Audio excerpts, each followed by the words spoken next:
Call this meeting, organizational meeting of the James City County Board of Supervisors to order. Good afternoon, everybody. Good afternoon, Mr. Stevens. You call the roll. Yes, ma'am. Mr. McGlinnan? Here. Mr. Eisenhower? Here. Ms. Sadler? Here. Mr. Hippel? Here. Ms. Larson? Here. The first item is an election of our new chair and vice chair. Is there anyone who would like to make a motion to nominate a new chair? I would like to nominate Supervisor Eisenhower to be chair of the board this year. Thank you. Mr. Stevens, if you'll call a roll call vote. Mr. Hippel? Yes. Mr. McGlinnan? Aye. Ms. Sadler? Aye. Ms. Larson? Aye. Mr. Eisenhower? Maybe. Yeah, aye. Congratulations. Oh, Thank you. yes. All right, There's you get it all. there's No, wait a minute. cheat I thought you had to carry it over. Yeah, here you All go. the way through. Read fast. Okay. All right. Then the next order of business is we would entertain a motion to nominate new vice chair. Are you, Mr. Hippel, is that something you're interested in? I would. Okay, I'll nominate Mr. Hippel. Okay. Any other nominations? All right. Mr. Stevens, if you call the roll. Sure. Ms. Sadler? Aye. Mr. Hippel? Aye. Mr. McGlinnan? Aye. Ms. Larson? Aye. Mr. Eisenhower? Aye. Okay. Then we go to discussion of the board's meeting calendars. Next topic. Everybody has the copy that was presented to us, and I think at this point, Mr. Stevens, you want to interject the question about our Meetings. Public hearings. Yeah, public hearings, so that we can adapt this calendar to accommodate for that. Well, I did share the board with an email today that the newspaper did have an issue where they were hacked, and so our ads that needed to be published in order for the whole public hearings January 8th can't be published. They didn't get published, and we can't meet the deadline, so you can't hold public hearings January 8th. So we were suggesting 3 of the items were development related. Well, 2 are development related and 1 budget related. We'd like to suggest you do those at your work session, January 22nd. That won't hold the development side up very long. And the other 2 were ordinance-related items, and we just pushed those to your March meeting. And if you're okay with that, we could reflect your work session. We could just have those as part of that meeting where we would start in there and then come into here. Yeah, and a meeting's a meeting, so you don't need to call it anything different. You can have it held at that work session. At that work session, so that would not necessarily then reflect the change to the calendar. No, we're fine with leaving it at that. We'll just let everybody know and make note of it. That's when we'll hold them then. Okay. The other question that was discussed amongst some of us before the meeting was I don't think it's been put on there, is do we have normally we do a board retreat in January, and I wanted to see if we could come to consensus on a date that might work for everybody, so we could put that onto the calendar now. We canceled that last year. Great. Nice try. Well, I hadn't been part of the discussion, but it does indicate that the work session is focused on the budget on the 22nd. Do we anticipate that would cover most of the topics that would be dealt with in the retreat, or not? Well, most of the time we've done one. It's been a while since I've been to one, so and it was typically a lot of it was budget related. So if there's a need for a retreat, the only other things I could think of is it might be a good opportunity for us to sit and have a discussion a little bit about some of the things that we see coming in the next year or so. Comp plan, some of the other issues that we see facing us. It's fine as far as I'm concerned. Yeah. Is there I think it's also a good opportunity to do a check-in with the new county administrator and make sure how that working relationship is going, and if there's anything different we need to do as far as that goes. So, I guess we're not going to anticipate having an all day, maybe a half a day. So, okay. Well, to be quite honest with you, I would figure just a couple of hours, wouldn't you? I can't. I don't see. Michael's in charge. Yeah, I'll run it for you. We need 2 hours. We'll be done to make sure we can get done in a couple of hours. What I'd like to do is to see now. Do you want to do that as a separate meeting? And if so, is there a particular date or time that would work for you? I know when we've done these half-day or longer retreats, we've done them on a Saturday, but how does that? What accommodates everybody's week schedule, their work schedule best for this? If we're going to try to do something in January, What do you want to come in early on the 22nd? We could do And that. have our retreat and then roll right into the work session. We'll have a full set of steam by the time we get to work session. That'd be easy for staff side. Easy for staff. Was that meet with everybody's? Arcade, So that's the that's on the 22nd of January.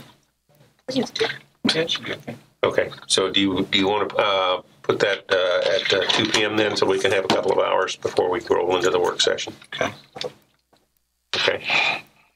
So if we would make the amendment to the calendar to include that for a So it'll be a mini retreat. mini retreat on the 22nd at 2 p.m.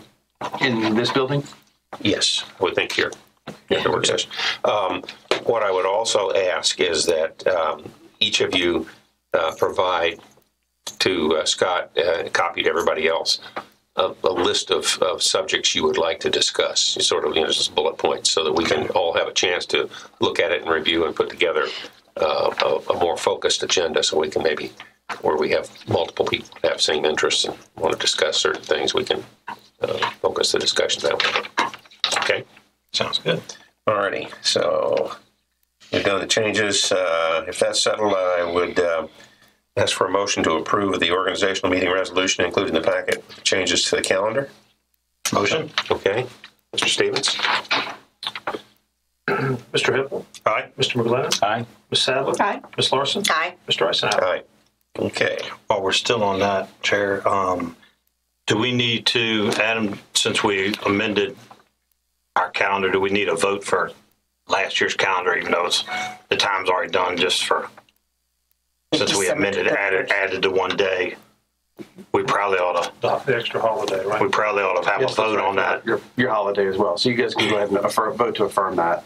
Okay, can you do that just with on a vote motion? Okay, if you Motion? okay, motion to do so. And this is a motion affirming an amendment to last year's calendar to include December 31st. December is a 31st calendar. as a holiday. Right. Mr. Hippel. Aye. Ms. Sadler. Aye. Mr. McGlinnan. Aye. Ms. Larson. Aye. Mr. Eisenhower. All right. Thank you, Mr. Hippel. All righty. Anything else that you can think of from an organizational meeting standpoint before we go to? Mr. Chairman, the only thing I would mention, I was told in years past you'd had some public meetings for budget where you moved around the community. They seem to be very needed when you had a significant tax increase. They seem to be not very well attended the last year or so. And so we put the schedule together without including those. And then if there's a desire or an interest from the community, you could amend it later. But Okay. we don't mind doing it. But if you're doing it for 3 people and you just want to make sure it's worth our time and your time to do those meetings as well. Yeah. But we're happy to do those if you sense the need for that. Well, I'm going to probably organize a couple of meetings during the course of the spring. In particular, I want to get some feedback from my constituents about the question of recycling and waste disposal, because I think that those are issues that we're going to have to be dealing with. But I don't know whether others feel any need to do that, and so I wouldn't want to impose that on anybody else. Well, we could do a meeting together, could we not? As long as we advertised it? Sure. And I mean, if we went to a community, the rec center, let's say, and then we were all there and staff did a presentation on the budget, but then we were each there to talk about what's something that we might want to get feedback on, et cetera. I would think that instead of what we did with the budget when it was highly contentious, you did a meeting in each district. Yep. And I think we did a couple of those this last time, and they really weren't very well attended. But I would think that if we need something like that, what you're mentioning would be essentially a town hall meeting. Yeah. Where we could meet at like the rec center and have staff make a presentation, and all of us could be present. We just advertise it as an amendment to our calendar if needed and at the appropriate time. I think this would give us a good chance to get feedback from our constituents as to what they'd like to see us do. Yeah. I'll also just bring up that we've been doing a budget presentation at the neighborhood forums. The past 2 years, we've done a budget-specific one, and that's been pretty well attended. There have been more than just a few people that have attended those. So we could turn that one into this. Well, it already is, and I think you all have. But if we advertised it that we were going to be there and absolutely. Yeah. Okay. Okay. I kind of like that idea. So we will let that ride until we decide when it's going to be and when we want to do it, and then we'll amend the calendar. Okay, I guess the next thing would be the seats for boards and commissions. And we've done this before. Do you guys want to just go ahead and go through this in open session? Because I guess we have the ability to go into closed session to do it, but we haven't historically done that, have we? That's correct. Okay. Both are correct. We've done both. Okay. What's the preference of the board? You I'd stay out as far as I'm stay, okay, concerned. stay out.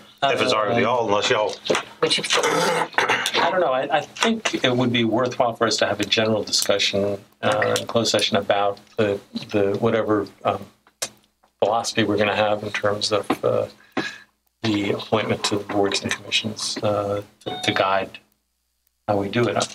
I guess That's a fine. real question. That's fine. Okay. There's one question I have is the one about whether we should more regularly rotate positions or not. Well, if that's the case, would you like to make a motion to go into closed session for this? So we will do that, and then we'll come out and certify it, and then we can do the list of all the board assignments. Okay. So I'll move that we go into closed session for the purpose of discussing personnel matters that is specifically under whatever section. Virginia Code Section 2.23711A 7-1. A1? I don't have it in front of me. Hang on, before we go in, I'll need to find that one out. Okay. Sorry, I wasn't aware that we were. Yeah. Can we? Sorry to put you on the spot on It's it. okay.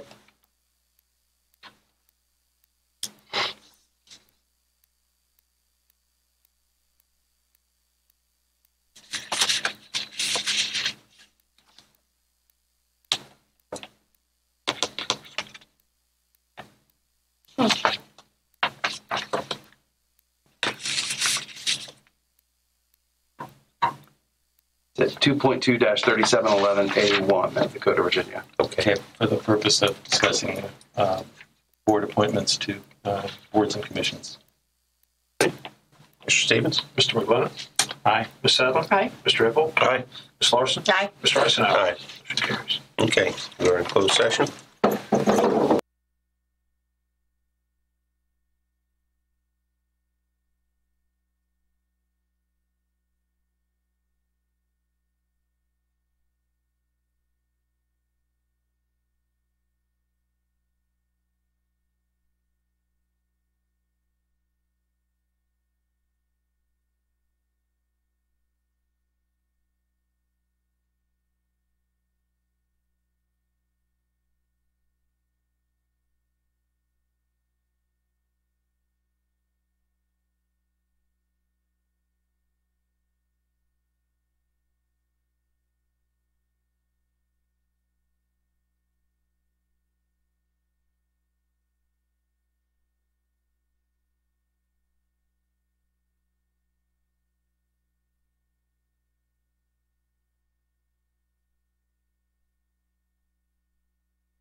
session. Mr. Chairman, I move to certify that we only spoke about those items we said we would discuss. Okay. Mr. Stevens? Mr. Hippel? Aye. Ms. Sadler? Aye. Mr. McGlinnan? Aye. Ms. Larson? Aye. Mr. Eisenhower? Aye. Motion carries. Okay. I'd like to make the following nominations that Supervisor Sadler be continued as our representative of the Community Action Agency Board of Directors.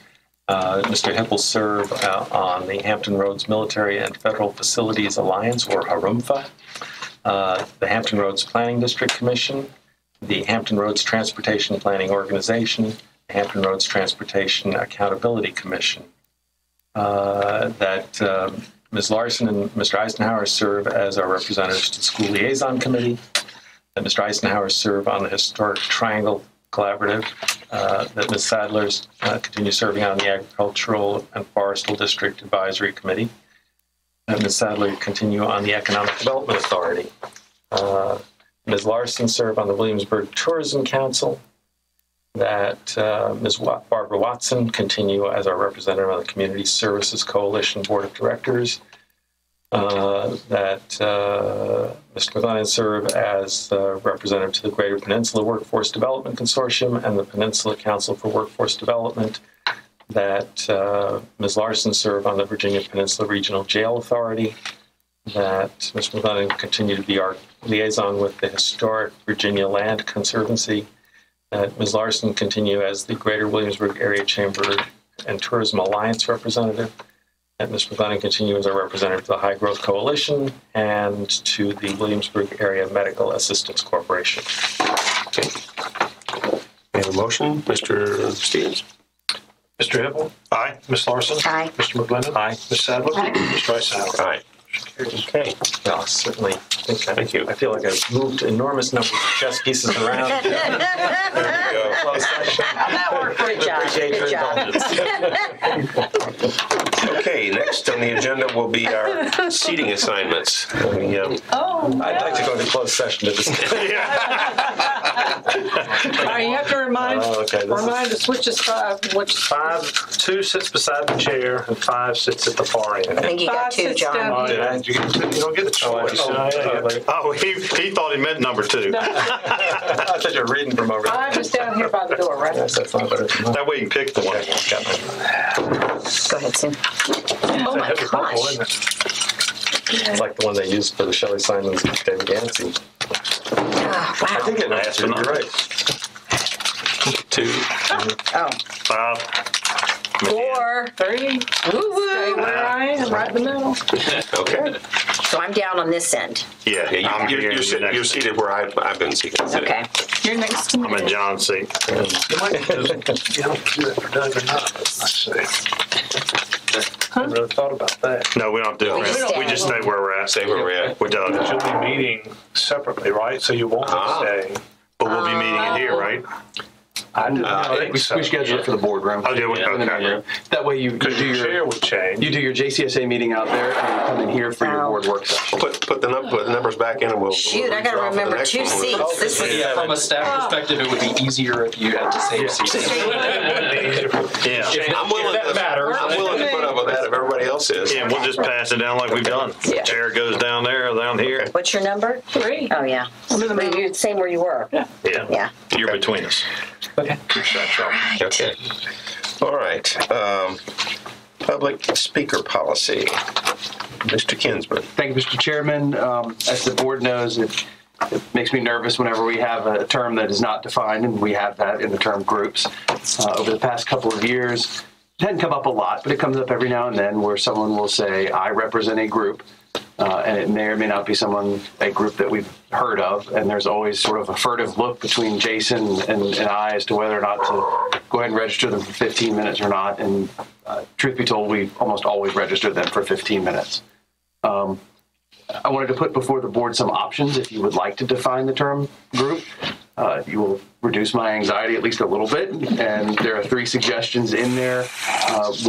Number one is certainly the easiest from a staff perspective. It's 4 or more people physically assembled at the meeting when 3 or more of them yield their time to a common speaker.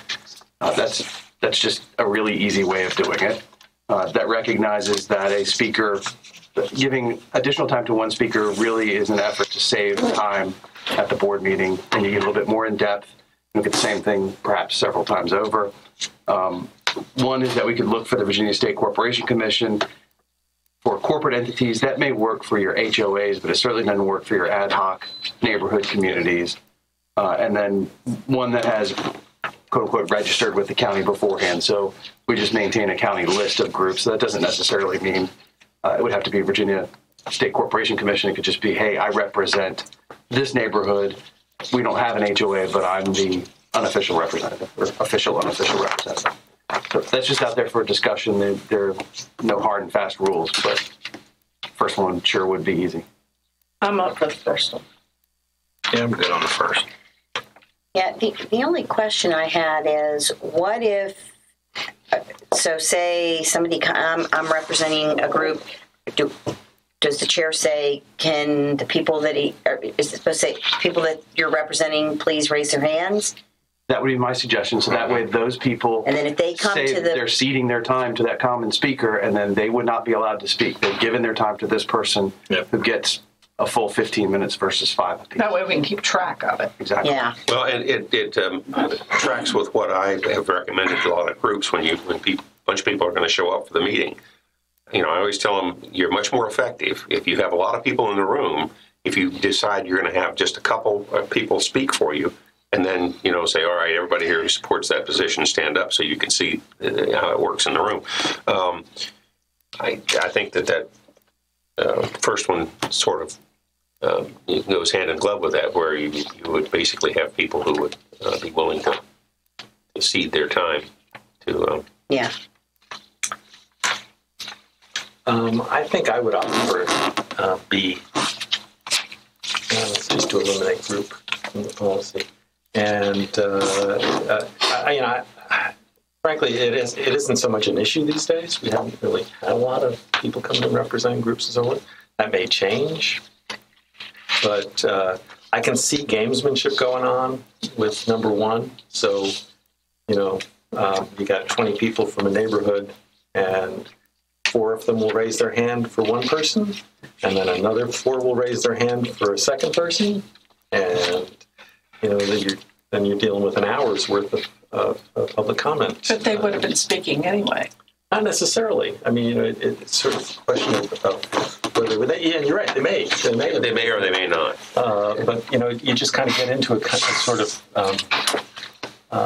gamesmanship on that kind of thing. Whereas if you just say, look, if you got more than it's going to take, and there are multiple people that feel this way, and the baton, let them. Let each of them take a segment of the argument that they want to make, and go ahead and present it that way. I don't know. I just think by trying to put a definition on a group, there are certain organizations that we would all say, oh, of course that's a group. So let's say it's something like the Friends of Ford Road. Yeah, so Friends of Forge Roads. If somebody comes from Friends of Forge Roads, that I'm here because, or the Historic Route 5 Association or something like that, say, I'm here to make a presentation on behalf of this group. If they don't have 4 people present, do they get to speak or not? Are they still a group? No. Not if you did number one. Not if you did number one. Number one is just in its purest form, it recognizes that the group definition is essentially saving the board time. Right. Save 5 minutes. No one person is more important than another. No, just because you represent the Ford's Colony HOA, you don't automatically get 15 minutes. You're the same as anybody else unless you have enough people amassed there that said, I would have otherwise spoken, and I will cede my time to that person.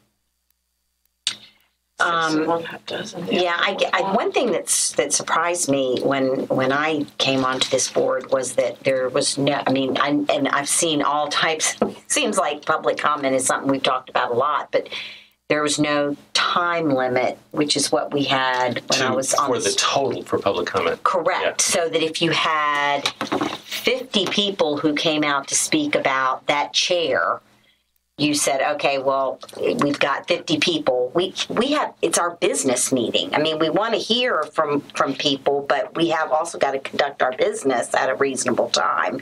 So instead of 5, we're going to have 3 minutes. So, but that has nothing to, I'm sorry, I got off on another tangent. So I guess I either like number 1 or B. But we've had so very few groups, it seems like, since we've been on here. But it does I do wonder about the policing part of it, because let me ask you another question. If say this gentleman comes up and says, I'm here representing the water bottle group, and we raise our hand and say, okay, and then he comes up and says, I'm representing the Diet Tea group, who's with me, but it's on the same subject. Can the chair say, well, someone already came to represent these people, or are then we getting into a First Amendment situation where we're shutting them down and we really don't know who's representing? But wouldn't it be if you have a speaker for this group, then whoever is here that wants to identify with this speaker about this, then they're identified. Then the Diet Tea people can be identified under their speaker. But I'm talking about they were speaking on the same subject. It was the same matter. But we decided that he's also, this speaker's also representing us. You've had cases in the past where there have been multiple speakers for groups on the same issue. And it has been a problem more in the past. I don't think it's been recent. To be quite honest with you, John makes a good point. If you do away with the group designation, essentially, you can still encourage, groups to come in and say you make your point much more effectively if you have a spokesperson speak for the group and identify the group, and we keep the time down.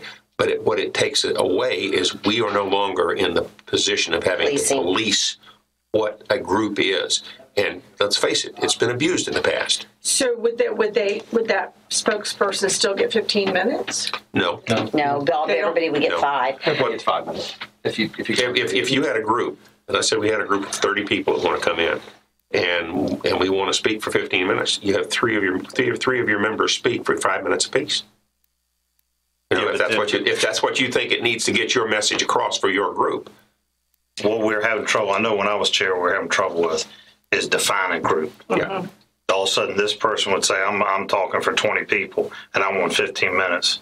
And it really wasn't a definition. So the next person spoke, and the next person spoke, and the meetings went on forever. And, and it does take, when they try to pull one on you, I've told them, you've already spoke. You're with that group. You're not speaking. And I'll tell them, you're not speaking. This is my meeting. I'm running this thing. Yeah. But then you do get into a kind of situation where you're confronting citizens about. But if they so let's say you have somebody comes in and says, well, I'm speaking for this homeowners association. Okay. And then somebody who lives in that neighborhood says, well, I'm a member of that homeowners association, but you're not speaking for me. I've got my own point I want to make here. Then they would be with that 4 or 10 over here. And then this other person in the homeowner association is just because they're in that homeowner association, they could still speak. Because we've had some of them come up and say, I live in that neighborhood, but I want to be able to speak on my item, not what and we've allowed them to speak because, sometimes you miss that other point of view where, but I think defining a group at least will give us that, because everybody was like, well, what is a group? What do y'all consider a group? Mr. Hipple, you can't sit up there and tell us what a group is.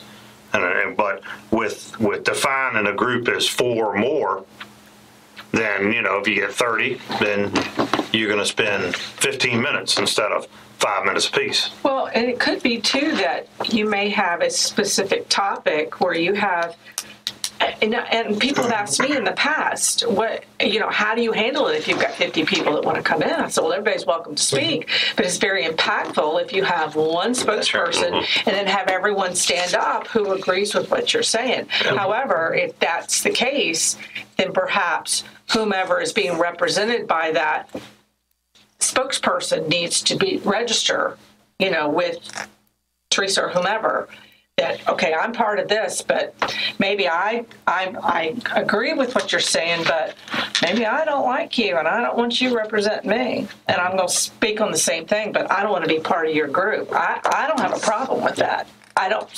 Maybe there's somebody I don't want necessarily speaking on my behalf, right, even though I may want to share the same thing. And you could be totally separate from Correct. that. I'm talking, I'm speaking as a citizen, not as the group. Right. And what we're trying to do is define a group so people know coming in there, a group is defined of X. Mm-hmm. If you want to join the group, you can join them. Mm-hmm. Now, they'll always, regardless of what policy we put in place, there's always going to be somebody smart enough to go, wait a minute, we can do this or we can do that. I mean, that's always going to be, and that's going to kind of be on your chairman to go, hold on now, and kind of rein them in a little bit. But I think by defining what is actually a group, then when people come in, we can, so I'm speaking for this group. Okay, how many people you represent? I'm representing 10. Do we need the names of those 10? That way we can. Yeah, you can write down. You would write at the table. Write down the 10. I think that if you're looking at the two options we're discussing, either a group of 4, it would define the group, but it would still put a requirement on staff of, all right, now we have to identify who those people are, and that they are ceding their time to this speaker. And that then they are not allowed to come back, and so it puts an administrative burden on it.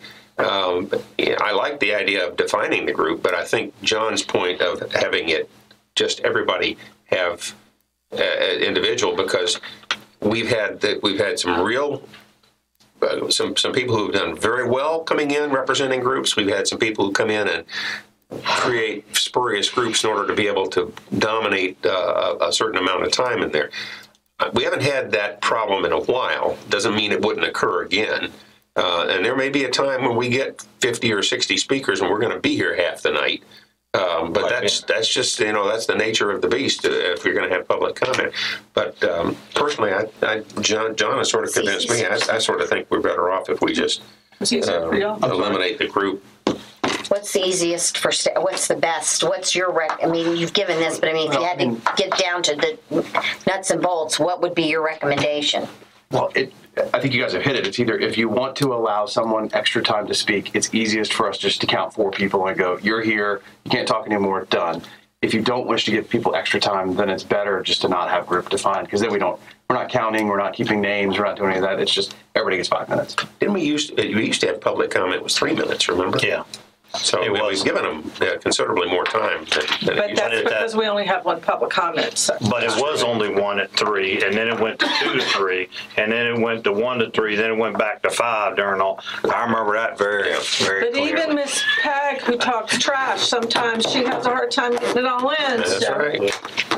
Make sure she gets all her trash talk in. You have to put it in shorthand. I guess we are. My view is we do not have a consensus, and that we ought to just make ass like miserable. In which case, they say we're a group, and Jason and I just go, you get 15 minutes. Yeah. Well, I guess let's make sure we got understanding amongst us. If we had two choices of either number 1, which is 4 or more people as a group, and the other one was to eliminate group. And let's go around the room and see where people are with 1. Okay. I guess I would look at it and say 1, and then reevaluate it. Okay. And if halfway in the year, and if we're having an issue, then I would go to just eliminate groups. Okay. Where I would be this juncture. I'm good with 1 as long as the spokesperson can say, I'm the head of the group, and these are the people that I'm representing. So we've got names. They've got to log in who they're representing. And you can't claim group representation if you don't have Group 4 there. people in the room? Yes. Correct. Yeah. Yeah. Okay. So that's I think that's a problem. But Is that that's somebody comes in from the Chamber of Commerce and says, "I'm here representing the Chamber of Commerce." 5 minutes. 5 minutes, right? Okay. Now, but that's a group. That's somebody that can That's an request to get on our agenda if Right. they have something that they want to. Well, maybe so, but I don't know that I would feel that they ought to have that, right? Over another group. But if they were bringing something to the boards, If they want to make public comment on something that we're considering. well, then I'd say they get 5 minutes. I thought you meant that they were bringing something that. No. Other than I'm representing the Chamber of Commerce on this issue, and I have 5 minutes. an argument I'd like to make. Yeah. But if it was really important, they'd find the other 4 to come with them. Sure. I have a feeling they. Yeah, they'd be. Yeah, but I guess I'm sorry. I was more speaking that if the Chamber of Commerce wanted to come talk to us about Well, sure. an item, they would agenda talk with item. staff to get on our agenda to be able. No, I'm just talking about public comment. Yeah, 5 minutes. I'm good at 5 minutes. Okay. All right. So is the consensus clear? Do we need to have a vote on it or anything? Are we clear? Are you clear? Basically, There are 3. you're going to do the option 1, which was 4 or more people physically assembled, 3 of whom yield to the common speaker. It allows 1 person to speak for 15. Aside from that, on an individual basis, everybody's still at 5 minutes. Okay. Well, basically, that just means changing the back of the speaker card. Yeah. And then we'll have Teresa make a notation when people go in his group who is ceding their time. Okay. And they won't be able to speak. Is that the consensus of the board sufficient, or do you need a motion? We're going to be dealing with in March. Consensus is fine. It's just one of your It'd policies. be tested. That's what I'm I saying. have an answer Mark will after test. Okay. Poor Doug just thought he was going to be out faster. Sorry, Doug. Me We too, just have Doug. to be out by 6 because you're a planning commission at 6. Okay, board considerations, and we've already done our closed session. Board considerations, do we have anything on the schedule? No, sir. Board requests and directives. I think we wanted to talk about. Yes. So I've asked that we have a consideration of resolution on support for ratification of the Equal Rights Amendment to the Constitution at our January 8th meeting. And the question was on what might be the most fruitful vehicle for that discussion, and whether people have a feeling one way or the other about what they'd like to do. I will intend to move for us to indicate support for ratification of the Equal Rights Amendment, and could do it either with the resolution of the board or as an addition to the legislative agenda, the legislative packet that we've adopted. And I don't have strong feelings about which one we do those. Some localities have done both, pass the resolution and put it on their legislative program.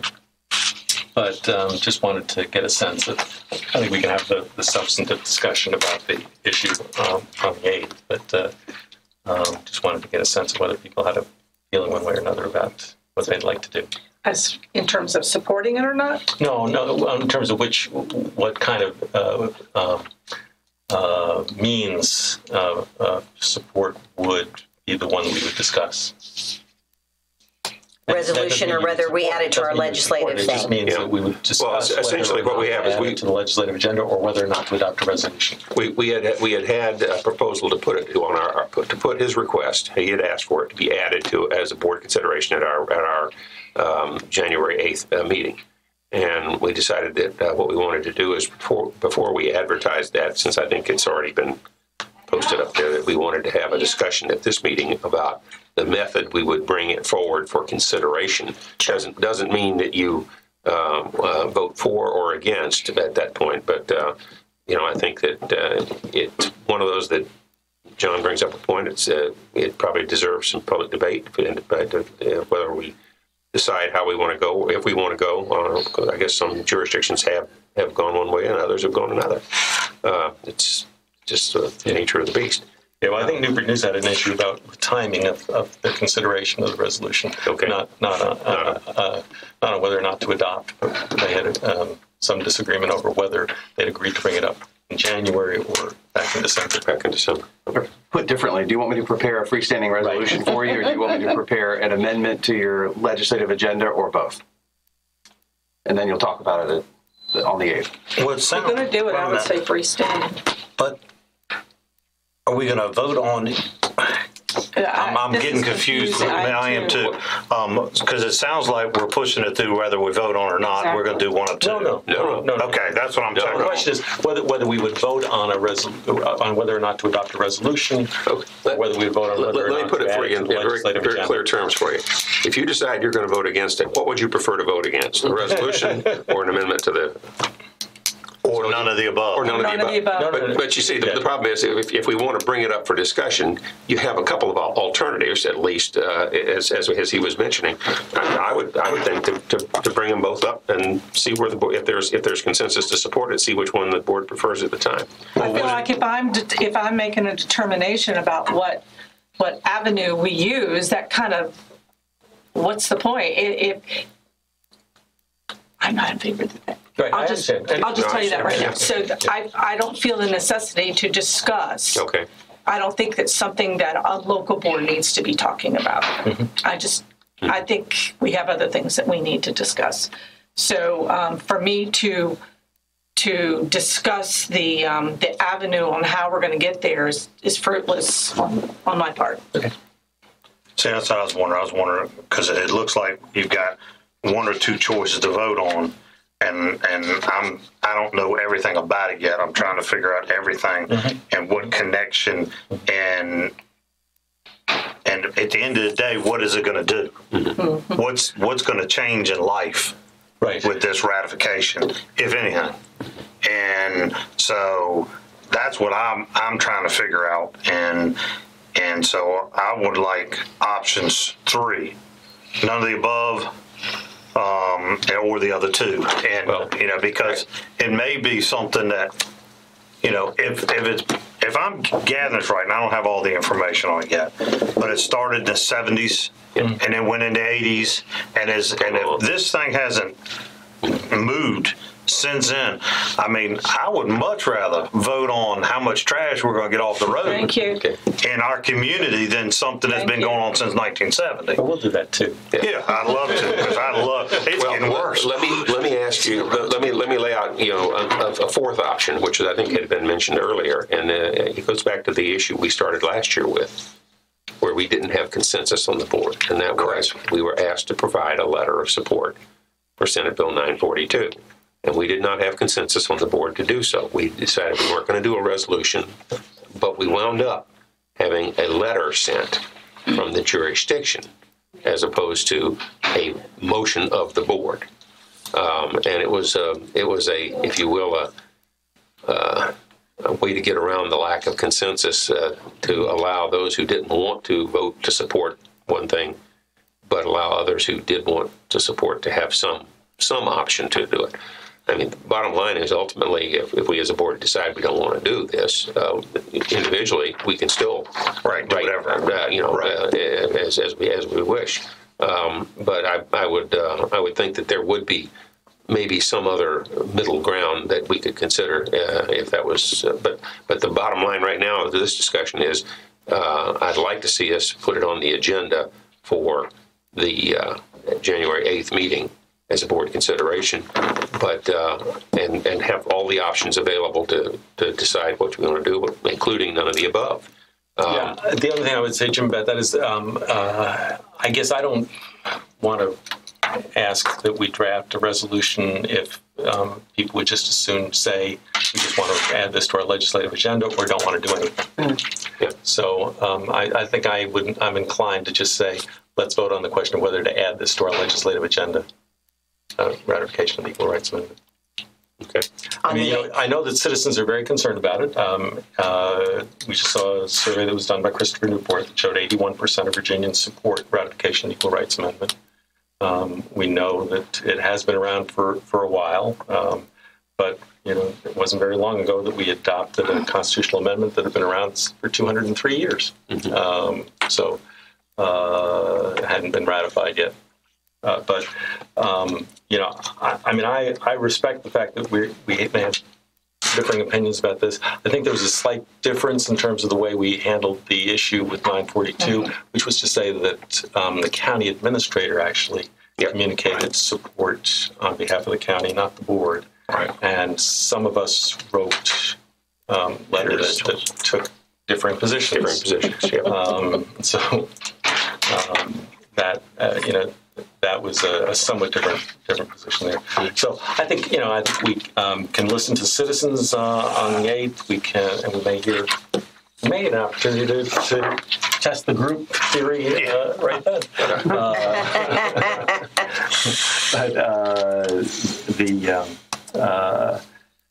Probably the cleanest and simplest way to deal with it is simply to say whether or not we want to add it to our legislative agenda. And if you don't want to add it to the legislative agenda, it's a very simple vote. Okay. I've got another thing to bring up too. I just was thinking about what. Well, let me ask: is it on the same subject? Or adding to the agenda, but not. Okay.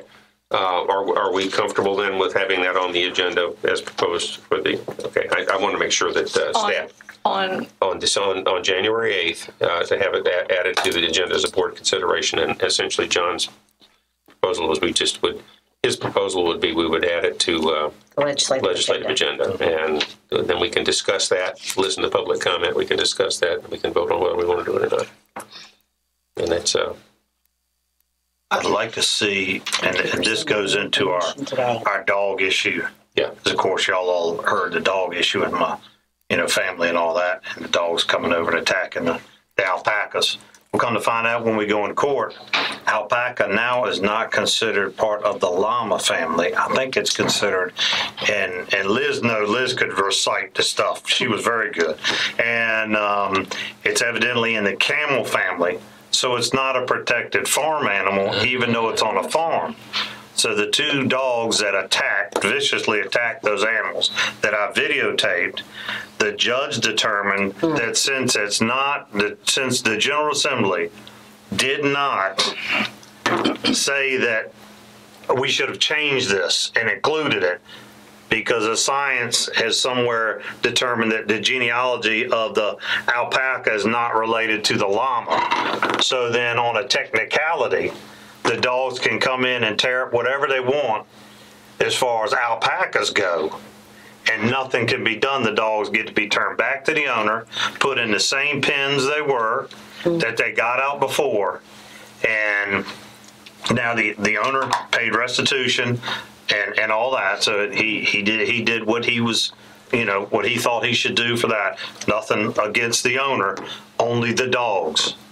And I'm worried in James City County that those two dogs, now that they've packed up, and I know dogs, and now that they have tacked, will there be an animal in the neighborhood, or will they come back to our place, or will there be a child, or will there be something? Now, if it had been another, and they started out, they attacked the horse, and I said it in court, the donkeys. They attacked the donkeys first. But then they dwelled on the alpaca, and the alpacas are more innocent. Leave me alone, I don't want to fight. Donkeys will stomp you to death if they get a chance. Well, the donkeys were able to defend themselves because the alpacas weren't. The animals got taken down and then turned back over to the owner, put back into a neighborhood in James City County. And now, what happens next? And I think that's a legislative thing we need to change as far as, if it's an animal, and Adam and I talked about it, and he's looking at changing some words and all, but I'd like that to be included in because we've got a loophole out there that, I mean, if I hadn't have been there, they'd have killed them. Yeah. There's no ifs, ands, buts about it, they'd have killed them. And we do have other farmers who have alpacas around that would be interested. That are in jeopardy. Would this addition or modification to our legislative agenda be a separate issue, or do we just do, we have to, we're going to have two? I just amend the agenda to add this. Okay. And our legislators are well aware of it, and I think there's one being drafted to go to the General Assembly. So. Okay. Hopefully two. So we're going to add. We're going to add one for the alpaca specific. So this would be to change the Virginia Code to amend the definition of, I think it's livestock, to include and he's correct, Liz Parman knows it in the office, I forget, it's a particular genus of what alpaca is.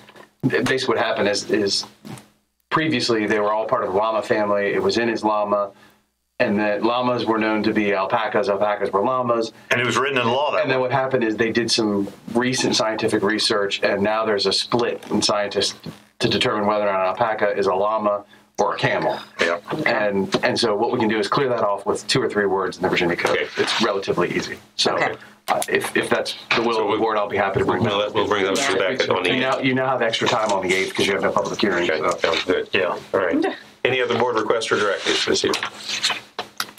Okay. Then taking a motion to adjourn until 5 p.m. on January the 8th. For a regular meeting, okay? Mr. Stevens. Mr. McGlinnan. Aye. Ms. Sadler. Aye. Ms. Larson. Mr. Hippel. Aye. Mr. Eisenhower. Aye. We're adjourned. Gavel passes. You're gonna have to push it a little bit. All right, we're going right in. Stretch. Anybody need a quick break? No, I do. let's roll on. That's okay. Go ahead. Go ahead. It's all right. Call to order this meeting of the James City Service Authority Board of Directors organizational meeting. Good afternoon. Good afternoon. Afternoon. Can you please call the roll? Mr. McGlinnan. Here. Mr. Eisenhower. Here. Mr. Hippel. Here. Ms. Larson. Here. Ms. Sadler. Here. All right, first item for discussion is the election of chair and vice chair. I'd like to note there are some motions to nominate chairman. Move Ms. Sadler to serve as chair. He beat me to it. We have a motion on the floor. All right. Mr. McGlinnan. Aye. Mr. Eisenhower. Aye. Mr. Hippel. Aye. Ms. Larson. Aye. Ms. Sadler. Aye, thank you very much. And I will take nominations for a position of vice chair for the Service Authority. I'll move Ruth Larson for vice chair. Very good. We have a motion. Okay. Mr. McGlinnan. Aye. Mr. Eisenhower. Aye. Mr. Hippel. Aye. Ms. Larson. Aye. Ms. Sadler. Aye. Congratulations. Thank you. Congratulations, Ms. Sadler. Sure. Next topic, any changes to the calendar and the agenda packet? I think we had talked about that. It is. I might just add that it seemed to be the consensus of the board to change the board of directors meeting schedule to monthly meetings the fourth Tuesday of the month at 4 p.m. That's pretty straightforward, 10 months out of the year. In August and December, the Board of Supervisors does not hold work sessions. So if you were going to maintain that meeting schedule for the Board of Directors, that would be your only meeting at that time. So the calendar that was proposed as part of your meeting packet was for those 2 months that the Service Authority would meet on the second Tuesday of the month, concurrent with the Board of Supervisors, so you wouldn't have that separate meeting that was only for the Board of Directors. Obviously, that's your decision, but that's what's been proposed as part of your... And to be clear, we would be in the regular meeting room? The Service Authority Board of Directors meetings will occur in the boardroom, and then the work sessions would be back in here. And then we did agree that we would just maintain the same seating as our regular BOS meetings to make it easier. That was my understanding from the Works for me. conversation. Y'all good with that? Yes. Okay. I don't want to put Mr. Kinsman on the spot, but I guess I would ask him, should the Board of Directors amend their 2018 calendar similar Yes, sir. to the way the board... Okay. Okay. So that will be taken care of then? So we'll need a motion I'll move to adopt the calendar and amend the 2018 calendar to include a holiday on December 31st. Correct. Okay. Mr. Brown? Mr. McGlinnan. Aye. Mr. Eisenhower. Aye. Mr. Hill. Aye. Ms. Larson. Aye. Ms. Sadler. Aye. Okay. That carries consent calendar. And that was a motion to approve the resolution, not the calendar and the resolution, right? And yes. Just clarify. Nothing on our consent calendar, no public hearings, board consideration. So do we have any requests and directives? Anyone? No, we're good. Look for a motion to adjourn then till 4 p.m. on January 22nd for our regular meeting. Motion. Mr. McGlinnan. Aye. Mr. Eisenhower. Aye. Mr. Hippel. Aye. Ms. Larson. Aye. Ms. Sadler. Aye. We are adjourned. Aye. Aye.